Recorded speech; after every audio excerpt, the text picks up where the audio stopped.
On July 23rd, the President expanded expedited removal, a process that rapidly deports undocumented immigrants who haven't been here for at least 2 years.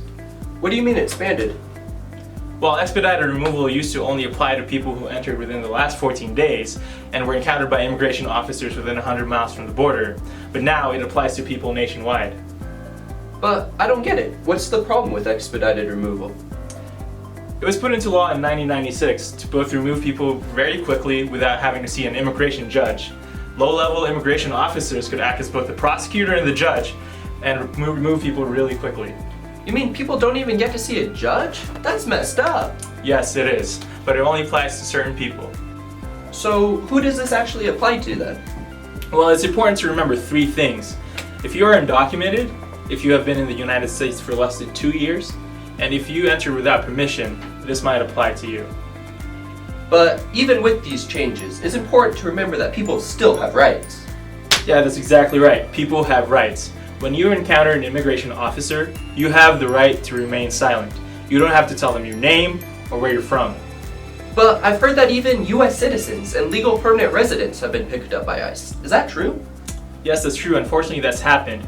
If you're a naturalized US citizen, a legal permanent resident, or any person with lawful status, it is important to carry your proof with you. What if you are undocumented or you have no immigration status?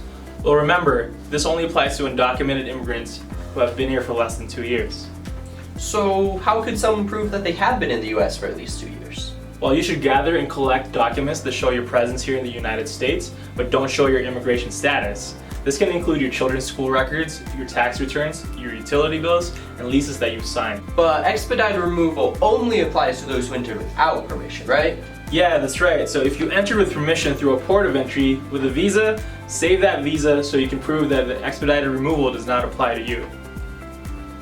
But what happens if I am placed in expedited removal, but I have a fear of returning to my home country? That's a really good point, and that happens a lot. If you have any fear of returning to your home country, it's important you tell ICE immediately. The Immigration and Nationality Act has required the government to give you a credible fear interview with an asylum officer. What if none of these things apply to you? Should the person just remain silent? Yes, that's exactly right. Because once the government knows you're born in another country, it becomes your obligation to prove that you're here with permission.